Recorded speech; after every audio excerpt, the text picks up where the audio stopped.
This is Creepy and Geeky, a part of the Morbidly Beautiful Podcast Network.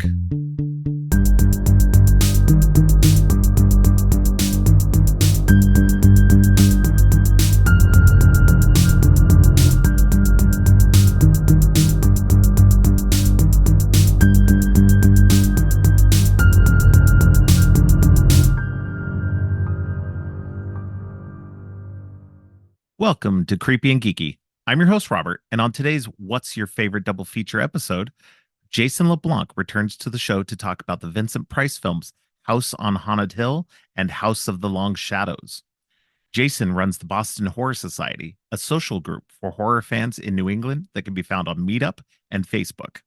Welcome back to the show, Jason. Hey, Robert, it's great to be back, especially Yeah. to talk about two Vincent Price movies with you, twice the price. Yeah, twice the price. There you go. So you brought me these movies. What I guess why were these the movies that you wanted to bring to me?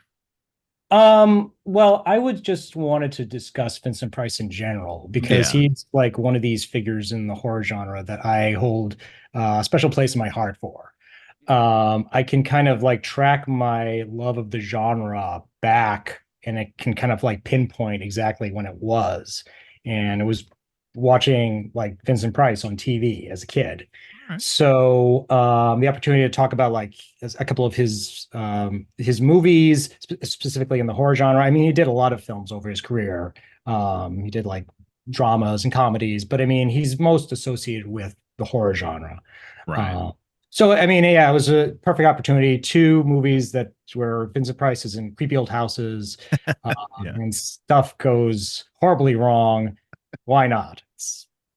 Yeah, definitely. Yeah, no, and for me, I'll admit, as big of a horror person as I am, I have not seen that many Vincent Price movies. Mhm. I tend to my horror watching tends to not go too much further back than the 70s. Mhm. That's just because I haven't really delved back much farther than that yet. But I'll get there. But it was a neat opportunity. I'd seen the only one of these I'd seen before was House on Haunted Hill. I'd seen that one as part of Elvira's 40th anniversary special she did on Shudder Ah, a couple of years ago. And this is one of her favorite movies. So I was like, okay, well, I'll check it out, see what I think of it. Because everybody knows I'm a huge Elvira fan. So but yeah, no, this was a an interesting double feature for sure. I know we talked about when you and I talked about doing this. The whole format is that guests send me like 3 to 5 different double features. We mhm. actually had a different double feature we were going to potentially do that ended up not happening because one of the movies fell off of Tubi, and so I was like, okay, let's switch over to the Vincent Price ones. And you actually gave me 4 Vincent Price movies to choose from, and I thought these two were kind of after watching the trailers, I figured these two were kind of compatible with each other, and they actually ended up being fairly in tune with each other, especially being something that was like what 24 years apart from one another. So Yeah, it was an interesting double feature to be sure. yeah, there is a bit of a gap between these two movies. I know House on Haunted Hill came out in Oh, 59. 59. So that's even 34 years. Yeah. Yeah, but yeah, it's almost like you're in the 60s Yeah. at that No, point. It's very close. And then House of Long Shadows, I believe, is like I early was right. 80s. Yeah, I was right. It was 24 years because 83 is when House of the Long Shadows came out. Yeah. Mhm. Yeah. But yeah, it's interesting to watch both movies back to back because you've got Yeah. Vincent Price sort of like, more middle age, and you've got Yeah. it to the other film, and you've got Vincent Price sort of like in the much older phase of his Right. career. But still, giving his all in both performances, I Oh, feel. most definitely. Yeah. And I think that's one of the reasons why I enjoy him as a performer in general, is that there's never been a movie of his that I've watched where I ever felt like he was phoning it in, was just Right. giving like half of a performance, like saying like, well, this is a low budget film. It's filming in Europe. I can just like, cash the check. It doesn't matter. But I mean, he's Right. always giving his most in every performance. And Right. um, just to before we dive into both of those films, Yeah. I just like the whole reason I got into Vincent Price in the first place was because he growing up there was a TV show that I watched a lot and that was local to Massachusetts called the Creature Double Feature. Mm, The title is kind of gives you an idea of what it's about. It was basically a double feature of two monster movies or horror right. films. And I remember the first thing I ever saw him in was this movie called, and it was one of the other films that I threw out as a suggestion, but I'm fine with these two as well. It was called the Monster Club, and Yeah. it was an anthology movie where the framing device was Vincent Price and John Carradine. Um, Price playing a vampire, Carradine playing a writer, and the vampire being a fan of the writer and wanting to introduce the writer to a club where all these monsters hang out and party at night. Um, and it's actually you can find it. It's I think Joe Bob did an episode on Monster Club, and it's just even in that film. I mean, it was a low budget film that was filmed in London. Mm, Uh, the effects, the makeup effects are very cheesy, but at no point do you feel like Vincent Price is like slumming it. He's right. he's he's giving his all, and he has like at the end. If you've never seen it, I would recommend watching Monster Club just for like the final speech Price gives at the end of the movie. It's like Right. perfect. But yeah, that's it's kind of like one of the reasons why I wanted to like highlight him on this episode. So Right. Yeah. When I looked at Monster Club, I looked at the trailer. I almost chose that one to go along with House of the Long Shadows, actually, because I figured two 80s era movies would be interesting to do. But I was like, you know what? Let's do the House on a Haunted Hill because it's such a classic. mhm. That I figured that was probably the best one. And I might not have an opportunity to talk about it again in the future, depending on it, who brings me what. So I Exactly. figured it was a good opportunity at the time. So, Mhm. um, but yeah, let's go ahead and talk about House on a Haunted Hill. Like you said, 1959 is when it came out. It's a William Castle movie, so it's Mhm. very much a probably. I don't know much of the history of it, but knowing William Castle, I'm sure he had some gimmicks. Oh, you know what? I think I do know about this one. He had like flying skeletons in the theaters, right? Yes, Yeah, that was one of his gimmicks. He was very well known. William Castle is part filmmaker, part Art Huckster. carnival barker. Yeah, Because like it seemed like every movie of his either something happened in the theater that was a gimmick or some promotional right. part of the movie's marketing was a gimmick. Yeah. But you're correct about the skeletons playing a part. And like, if you went to certain theaters, they would drop down a skeleton that Yeah. would like swing by the screen. And apparently, I read about this like kids who would see the movie and then when the skeleton would drop, they would just start throwing their concessions at the skeleton, like hucking candy and you That's know. too funny. So when people say that, people at theaters don't really respect the theater going experience, I don't really know they understand the history of like what's happened in the past. Oh yeah. No, it's yeah. You Yeah, people it's so funny. Like I don't get me wrong. Like I like going to the theater and I like when people are quiet and doing their thing and everything. And I don't want people to get up and be rude. But yeah, there is a history of people just being rude and loud and obnoxious. You see, like people talk about it too, is like you look at Scream 2. Hmm. And the opening to Scream 2, people love that opening and they're like, that's what I would want to go to. No, I would not want to go to an opening, like a preview screening of a movie where people are going nuts the entire time. I wouldn't be able to watch the movie. Like that wouldn't be fun for me at all. But that's kind of how sometimes movies were back in the day. Hmm. So you can there's some footage of that kind of stuff going on. You can look in the past. Now, I mean, was that typical? Maybe. Who knows? But especially I would think, especially for something like a William Castle thing, that when something like that happens, you're going to definitely get a little bit more audience reaction. But I think that's also expected as well. So Yeah, very true. I think whenever you would, if back in the day you were going to a William Castle movie, I don't think it was like some sort of art house film no, we were no, watching. exactly. People knew that they were going in for like kind of like a roller coaster An funhouse interactive experience. experience. Yeah. Exactly. Mhm. Yeah, yeah. I think, again, the movie itself kind of lends itself to that as well. There's definitely there's the floating head guy talking about about the house. You've got Mhm. Vincent Price's narration. It's just there's so much going on in this movie that just kind of lends itself to kind of that kind of interactive kind of spectacle kind of you know the William Castle experience, really. If you know anything about William Castle, and if you don't, go watch the Joe Dante movie Matinee, Oh, because that is a yes. great version of him, and what he kind of brought to the whole movie going experience. Because he made movie going, like we've said, interactive and interesting in a way that nobody's done since. So, Hmm.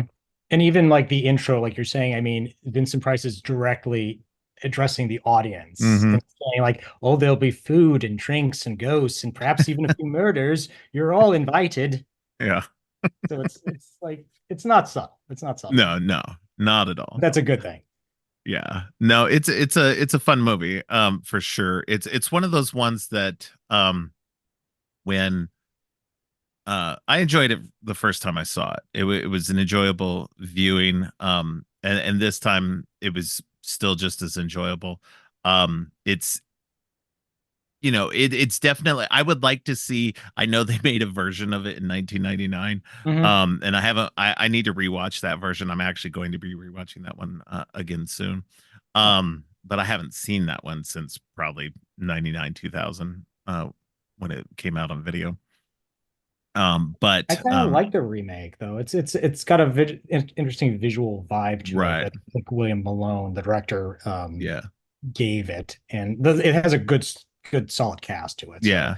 So yeah, I'd like to see somebody make like a newer, more modern kind of remake of it. Not necessarily that it has to be done at all. Um, I have no problem with remakes. I know that a lot of people mhm. are against remakes of all sorts, but I think it'd be kind of fun. Maybe if they even did it kind of as a throwback to that era. Don't do a maybe don't do a modern remake. I don't know. It'd be fun either way. I think that just kind of do either version. It'd be a lot of fun just to see what they did with it.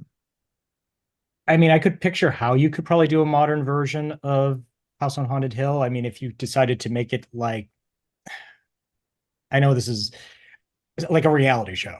Oh yeah, yeah, Yeah, that yeah, was the first thing that popped into my head because I mean, when you think about what the premise of the original is, I mean, he's throwing a party, but they have to stay the night in the haunted house and then they yeah, win a cash prize.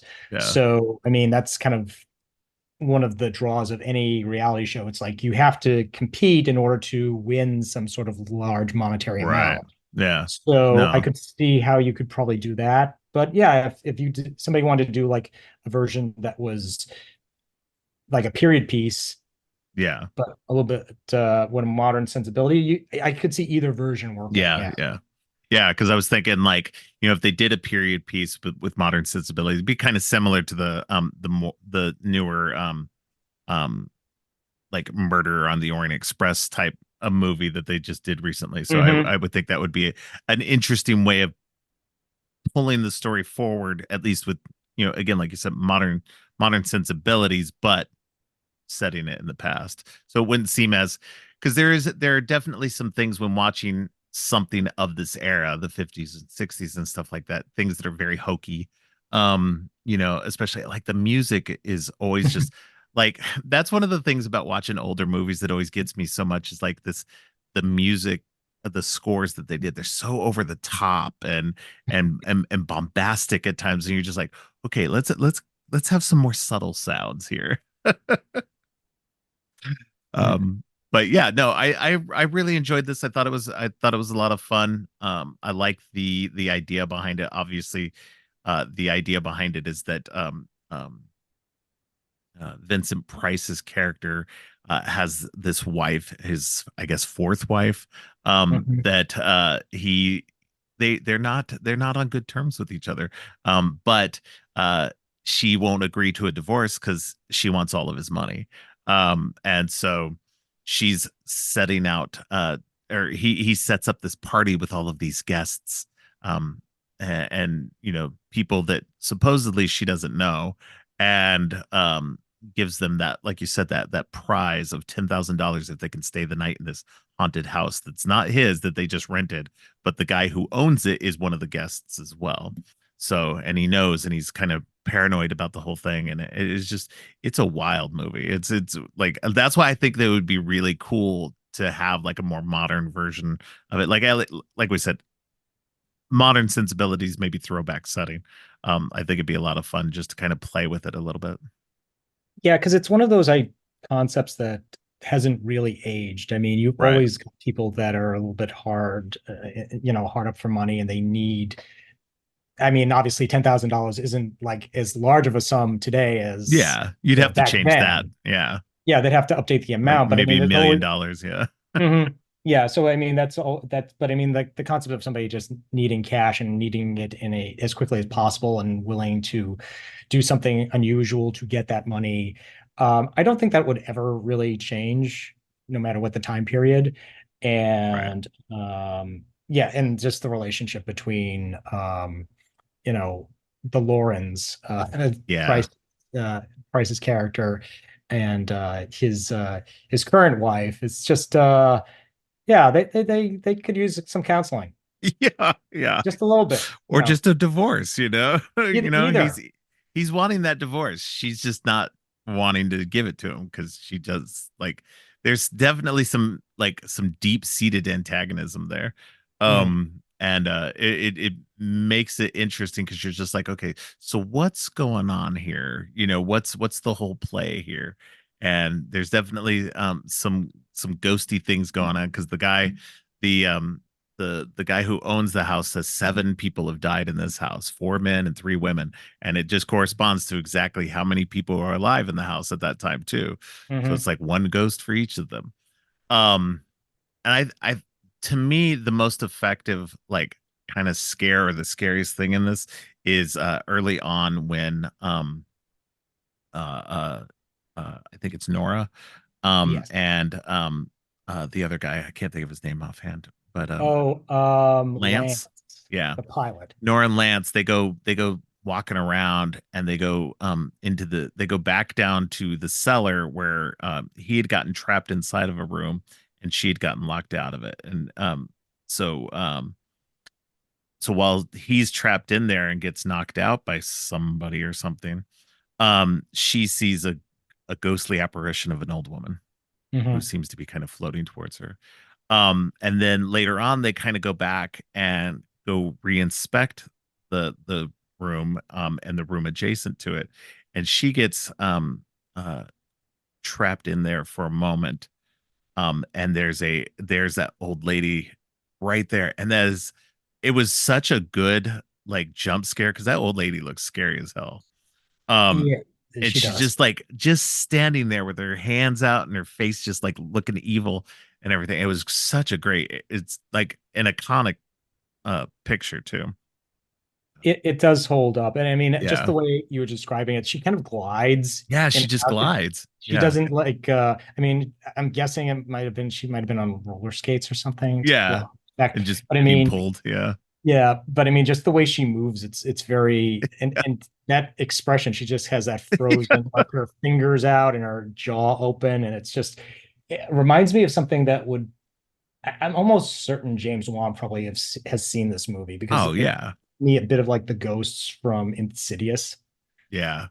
Yeah. Yeah, I wouldn't doubt it at all. But yeah, yeah, that yeah, because she scares her. She's just standing there. She looks back, and there she is, and then she just glides out of the room, you know. And it's just it's such a weird like uh scene in general, but it's just like spooky and like Mhm. for a 1959 movie. And see, I don't get scared of anything. I literally like will rarely uh a jump scare will get me. Now, I will admit this one didn't get me either. But it's a fun one though. That's what I like about it. Whether the jump scares get me or not, I always appreciate how fun they are. Um so I like that was what was good about this one. It was just like, oh, this one's actually like pretty cool. Like that's what I liked about it was just fun in general. Uh, But yeah, why not? Regarding jump Yeah, scare, just yeah, a bit of trivia. So I don't know if you remember those Bravo specials that they would do, like the 100 scariest movies of all time or scariest moments. I've Uh, heard of them. Yeah, yeah. So they did that was actually that made the list, and the yeah. person that talked about that sequence the most was Tom Savini. Oh, interesting. Yeah, so I mean, to have somebody who's created so many like gross and disturbing moments on cinema, Yeah, something like that sequence scared him as a kid. yeah.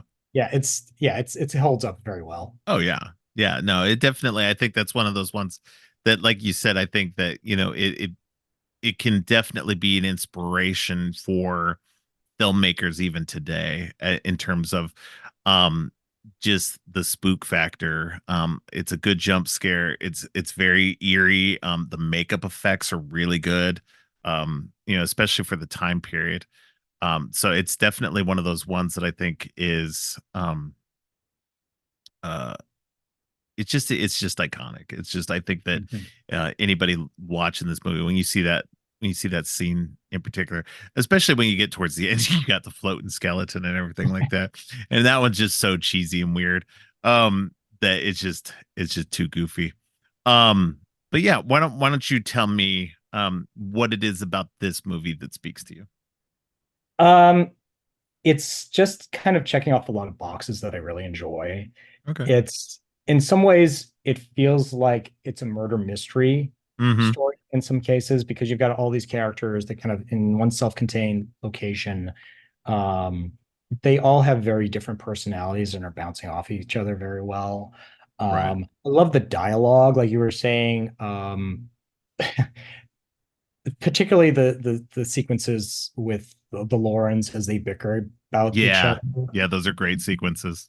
They have some really good lines in that. I think he's like at one point shaking a bottle of champagne, and the wife's like, "Don't do that. It's going to make it flat." And then he's like teasing her, like, "Well, it'll make a good headline: Playboy kills wife with champagne cork." Yeah. So that's and yeah, some of the effects are very effective. Some of them aren't, but I mean that's kind of like the charm of this movie. I mean, Right. it's just nowadays whenever you see a new movie that comes out, you can kind of point to it and saying like, oh well, that's done with CGI, and that this movie had like a budget of like 30, 40 million. But I mean, this is a film that was probably made for like maybe I don't know, a million. I don't in 1950s money, which isn't Yeah. or maybe even under that. And it still holds up. It still has this charm to it that I like a lot. And it also has this weird logic to it, like the fact that there's a vat of acid that is still in the building, even though it was somebody has already died previously because of it. Yeah. At no point did the police or anybody decide to like, okay, I guess we got to get rid of this thing. Well, and then the owner himself, he's there. He shows them the vat of acid and everything. It's like, one, why didn't you empty that? Two, why are you showing everybody this? Like, you're just giving anybody a chance to murder somebody in that with no evidence later. So it's just such It's a a good weird thing to conversation do. starter. Yeah, sure. Yeah. Hey, check out the Here's vat of this. acid we got in the basement. Yeah. Here's look, I'll show you. It's real. I'm gonna throw this fish into it. Oh yeah, no, it's definitely like poor choices, dude. Poor choices. Ah, too funny. Yeah, no, it is a very fun movie. I think it's definitely one of those ones that's been kind of influential on things, whether directly or indirectly. Mhm. Um, like you said, you can kind of see a correlation with James Wan's work. especially in stuff like maybe even the Conjuring series, where he's more spook, not gore. Mhm. Um, and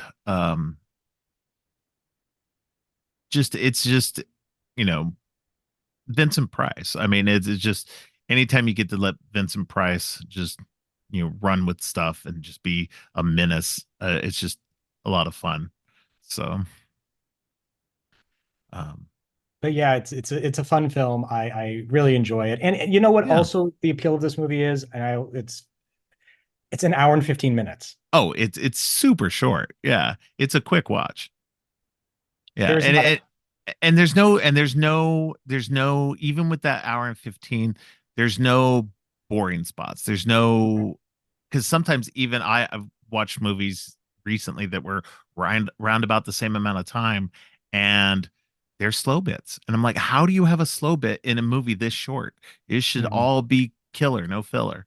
So, and that's what this movie is. Like there's no moment really, even though they're just kind of walking around and talking and everything at first, things start to happen pretty quickly, you know. Mhm.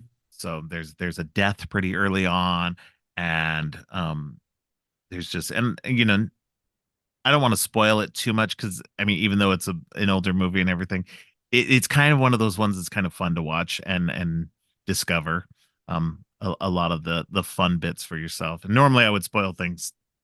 I'm not immune to that at all, but I think this one's one of those ones that's a lot of fun to not spoil. Oh no, I don't want to like reveal how it Now ends the either. next movie I'm going to spoil because there's things that need to be spoiled about that one because there's context for later. But Exactly. yeah, but But but this one definitely don't want to spoil that one. no, and it's actually fun to watch the original and then watch the remake to Mm, notice like what they decide to do different in the remake. yeah, So that's I won't cool. spoil either, but I mean, yeah, it's Yeah, both of them go in different directions and both of those directions are fun to watch. yeah, that's cool. Yeah, definitely. But yeah, this one, and there's not a lot to talk about it because then you do start to spoil things. But Mhm. yeah, definitely check it out. It's a lot of fun. It's quick. Vincent Price is doing a good job at just kind of moving the plot along in the best way, not in a bad way. Mhm. It's just and while generally I think a lot of the other characters are they can kind of be bland. They're not they don't get a lot because of the short running time, you don't get a lot of um time to flesh them out too much. Um but there's definitely there's some double crosses, there's some shenanigans going on. Definitely check it out. It's a lot of fun if you haven't seen it. And if you haven't seen it, definitely go watch it because it's a classic for sure. With that being said, do you have anything else you wanted to mention about that movie specifically before we move on? The only thing I'll also add to House on Haunted Hill, if you were mentioning that your first exposure to this film was through Elvira, Yes. mine was actually through Riff Tracks. Oh, that's hilarious. Yeah, so Interesting. there is a Riff Tracks version of House on Haunted Hill, Yes. which you can find online. You can find it on Tubi actually. They do have the Exactly. version on Tubi as well. Yeah, so if you can have you watch the movie first on its own, it's fun on its own, but if you want to get like a second viewing and enjoy it even more, the Riff Tracks version is quite enjoyable. I Yeah. recommend it. Okay, cool. Yeah, definitely. Um, yeah, I've listened to it's been years since I have, but I used to listen to some of the riff track stuff or watch some of the riff track stuff once in a while. So it's definitely fun stuff. And if anybody's not familiar, riff tracks is basically an updated version of Mystery Science Theater, where they do instead of doing the obscure, really super low budget stuff, they actually do classic and modern modern movies as well. So Mhm. and that it's definitely a lot of fun. I used to enjoy their listening to their version of The Dark Knight, which was a lot of fun. So Yeah, so let's go ahead and move on to the House of the Long Shadows, or House of the Long Shadows, not the. It was in 1983. It's got the main character is played by Desi Arnaz Jr., which is weird. Um, but it stars also John Carradine, Vincent Price, Peter Cushing, and Christopher Lee. Uh, like four mountains of horror, of classic horror cinema. So it definitely is a fun watch for that as well. Um, and why don't you tell me again why this one spoke to you enough to want to talk about it today? Well, I wanted I threw this out as a suggestion because I had never seen it. Oh, Um, okay, I've actually, this was a first time watch for me. But I've always heard of it because I right, actually have a book about like Vincent Price's entire filmography. okay, And I've seen quite a few of the movies in the book, but I'd never seen House of Long Shadows. And like you're saying, I mean, you started listing off the actors who are in this movie. yeah, It's a Mount Rushmore of classic horror film actors, yeah, but the lead is also Desi Arnaz Jr. right, So just some context there. It's yeah. like it's not like Christopher Lee is the lead or Price is the lead. It's Desi Arnaz Jr. Um, so, but it's still I kind of dug the movie. I had some issues with it, but yeah, I did enjoy it more than I thought I would. So, So I enjoyed it. I thought that it was generally okay. I think Desi Arnaz Jr. is kind of a weak lead. mhm. Um, he's he's not he's definitely not a seasoned actor. And that's it is what it is. It's not a huge deal breaker because like we said, we got the four big actors in this getting to have fun and playing around doing what they do best. And it's they go to this Desi Arnaz is a writer who says he can write a book in 24 hours, um, like a classic in the tone of I don't even remember what the book is now. Oh, I think they reference Wuthering Heights. Yeah, Wuthering Heights. Yeah, so something that's a classic. He can type one out in 24 hours, and so his publisher takes that bet and says they'll give him $20,000, and he's got a house that he can go to that will be great fodder for him to um, a great inspiration for him to write this book. And so he goes and he gets there, and suddenly there's weird people there. This old man and woman are there, and then two other people show up. Well, three other people show up, including the secretary of his publisher, who was supposedly part of a plot by the publisher to derail him so that he wouldn't finish the book in time. Mhm. But also these four people played by John Carradine, Vincent Price, Peter Cushing. Well, five, I guess. Peter Cushing, Christopher Lee, and the woman who I can't remember her name now. Oh, yes. I believe it's supposed to be playing John Carradine's daughter. Yeah, Like she's like they're supposed to be um father and daughter that are taking care of the mansion at first. I believe that's Sheila what's Keith is the actress. okay. Yes, yeah. So she plays the daughter of so when they first meet, John Carradine and Sheila Keith are supposedly the caretakers of this house. And then later on, Peter Cushing shows up, then Vincent Price, and then even later, Christopher Lee shows up. So all of a sudden, all these people are in this house where he was supposed to be alone to write his book. And so, um, it's every time somebody comes, there's like, so when Peter Cushing shows up, he's supposedly a stranded motorist looking for a phone.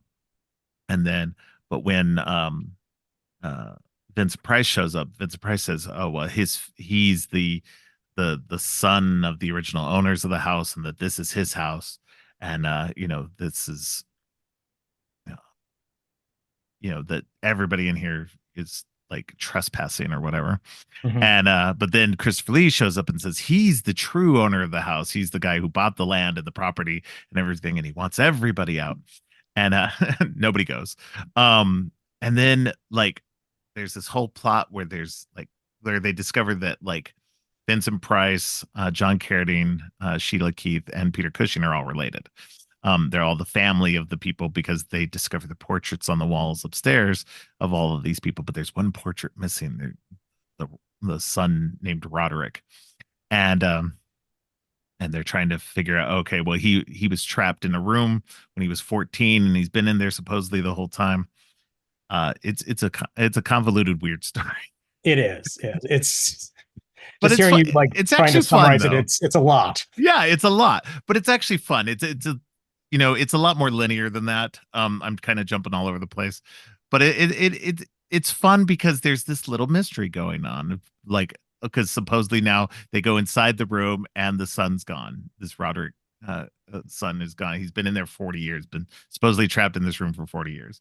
But Mhm. he's gone. He's not in there. He's escaped.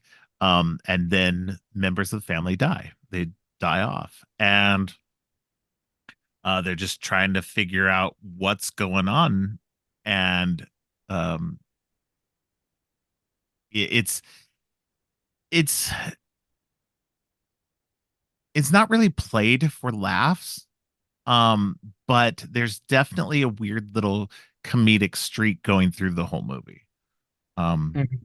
and I think that there's a playfulness. I think is more than anything is it just a playful streak going through the whole movie, and I think that's what kept it um fun and light for me.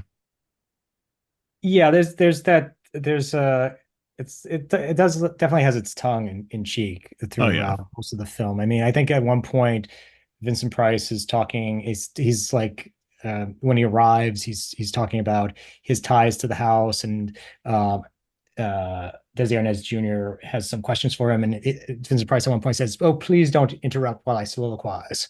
It's like, Yeah. and Peter Cushing's accent, like what he's going for with that, or speech impediment, Yeah. or whatever he's doing there. It's amusing. I mean, he didn't have Yeah. to do it, but he puts it in there. Yeah. Um, yeah, and it's a it's a it's a movie that definitely knows the history of these actors and is put them Yes. all in the same like setting that feels very appropriate for all of them. Like, uh, so it's fun in that sense. I do find it amusing that the publisher decided to take up the author on the bet, Yeah.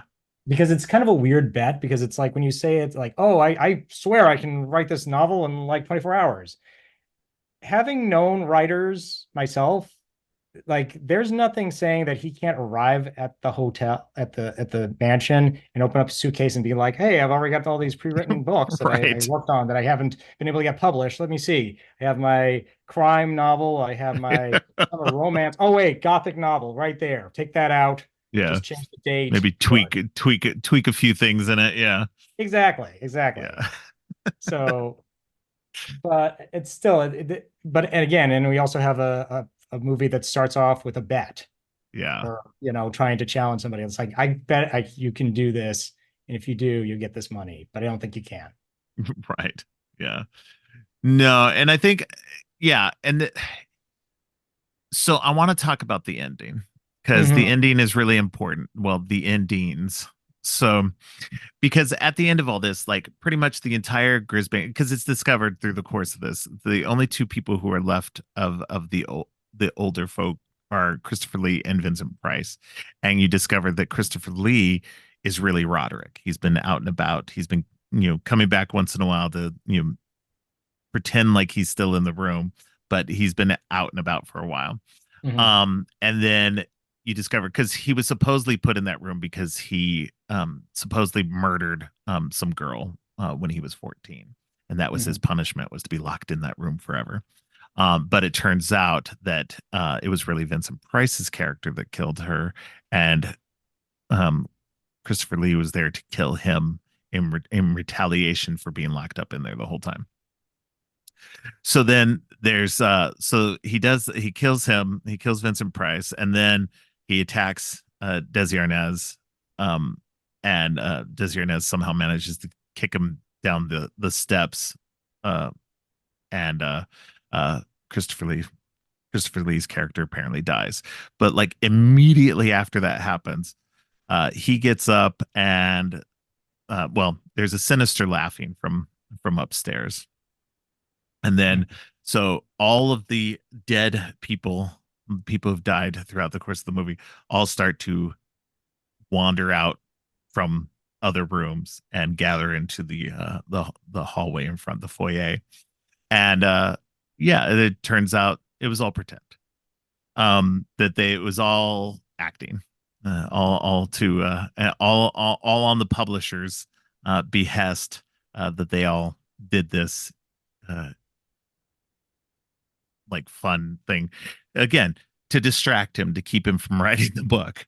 Um, and so that's kind of that's the first ending. Hmm. So we have it where and so you're like, oh, okay, yeah, that's fun, that's not bad, that's a fun ending.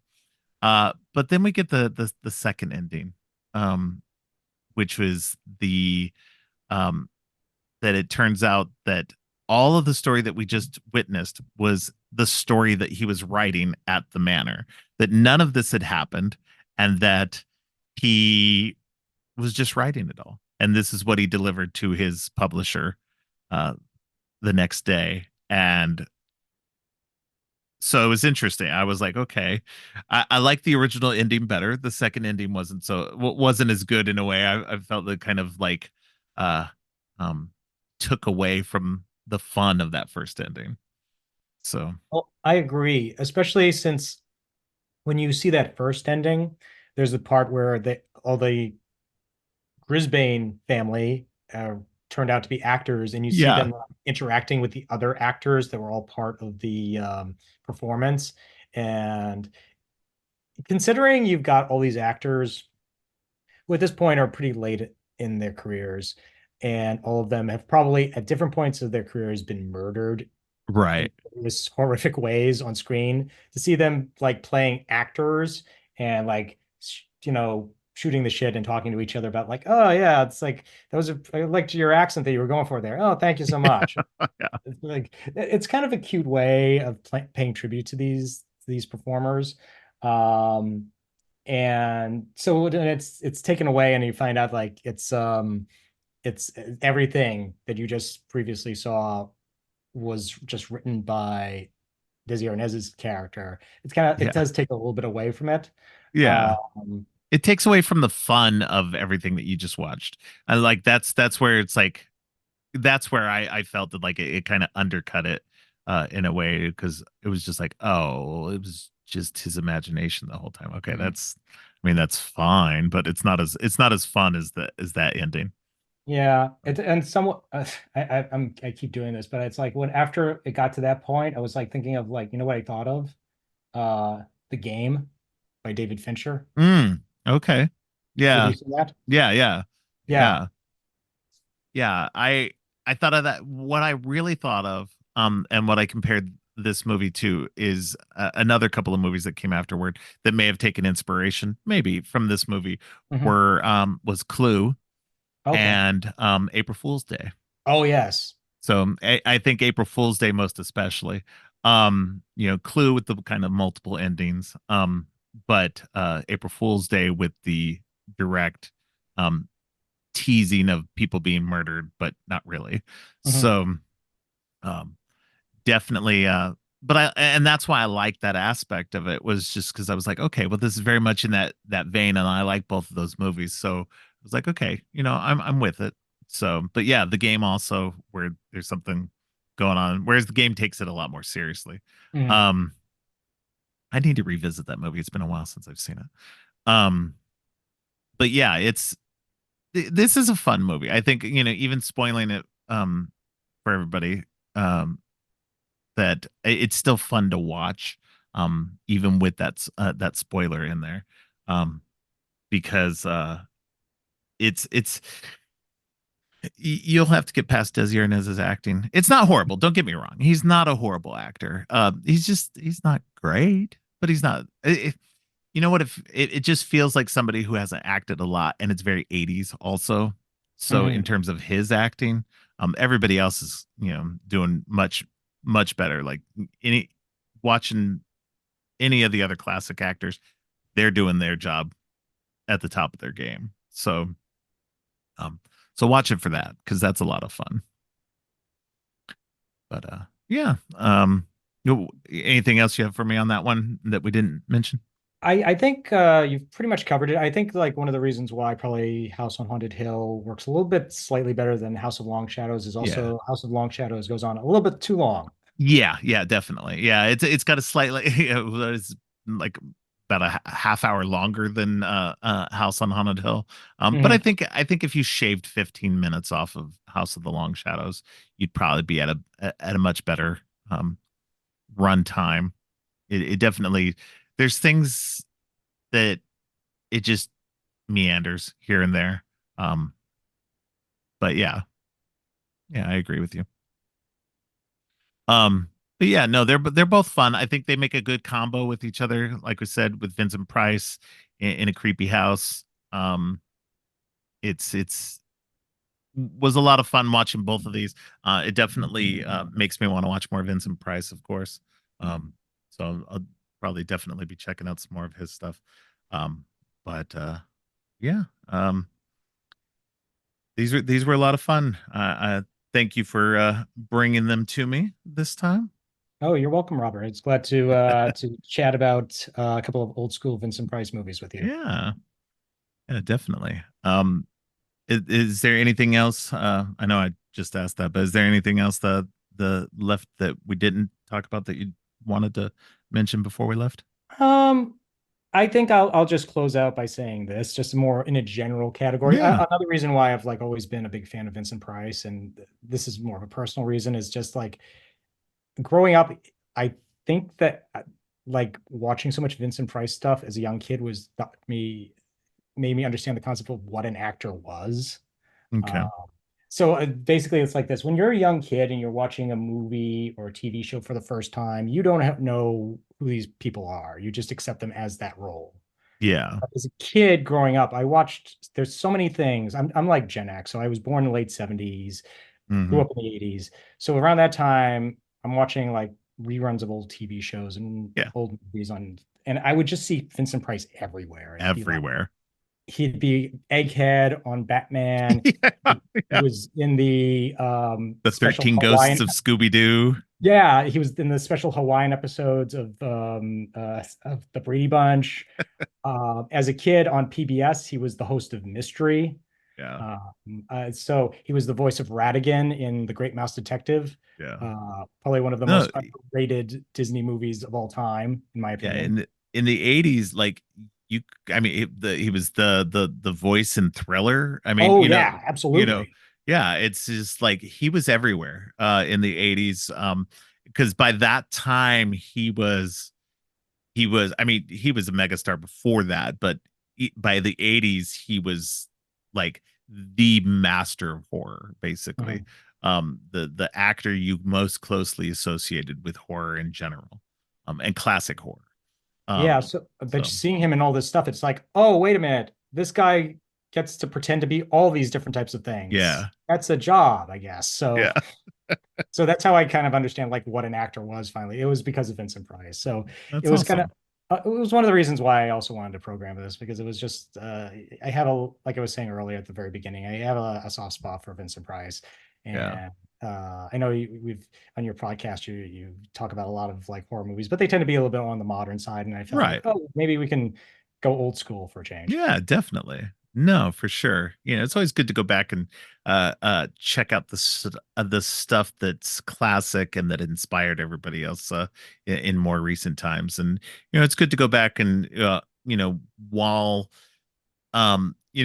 like we said, there's more modern sensibilities, more modern storytelling. Now it's always good to go back and go see what came before, and appreciate the what they did with the limitations that they had as Hmm. well. Like, it's black and white and with um limited makeup effects and that kind of stuff. It's do they succeed in what they're trying to do? And by and large, I'd say most of the time, yes. Even the cheesy, goofiest stuff, they did what they could, and I no different than direct to video schlock that we had in the '80s as well. But yeah, no, this was definitely fun. Thank you very much. And why don't you let people know where they can find you online? Sure. Again, as you said at the intro, I run the Boston Horror Society, which is a social group for horror fans in Massachusetts, but also surrounding states like Rhode Island and New Hampshire and such. We check out movies, book signings, conventions. To put a timestamp on this podcast, next Sunday, our group is going to be checking out Evil Dead the Musical, which is Oh, nice. stopping in Boston. So we do a lot of fun stuff for people who like spooky stuff in the area. You can find Boston Horror Society if you just do a Google search. You'll find the meetup page and you'll find the Facebook page. I'm on Twitter and Blue Sky under Beantown Horrors. Yeah, we've it's like only February, but I mean, we've already got lots of spooky stuff in the works for this year. That's So awesome. yes, All right. Great. All right. Well, definitely go check that out. And I thank you again for coming on. it was great being back on. All right. Thanks again to Jason for joining me. Since I missed last Friday's episode on Black Widow with Katrina, I'm going to actually run that on Wednesday. And then on Friday, a new episode with Katrina again on Shang-Chi and the Legend of the Ten Rings. Then on Monday, Amber Knapp returns to the show with Phantom of the Mall, Eric's Revenge, and Chopping Mall. Thanks for listening. Creepy and Geeky is a part of the Morbidly Beautiful podcast network. Please check out morbidlybeautiful.com/podcasts for more great shows. If you like what you've heard, please consider giving the show 5 stars and a review on Apple Podcasts and Spotify. Also, please share the podcast on social media to help spread the word. Make sure to subscribe on your favorite podcast app or at creepyandgeeky.com. Music for the podcast is Gratitude, composed by Harper Smith. You can follow the podcast on social media at Creepy and Geeky on both Twitter and Instagram. If you'd like to follow me, I'm Geek Thulu on Twitter and geek.thulu on Instagram. You can support the podcast by ordering teas and more on TeePublic or by donating to the coffee page. All of the links are in the show notes. Finally, don't forget, stay creepy.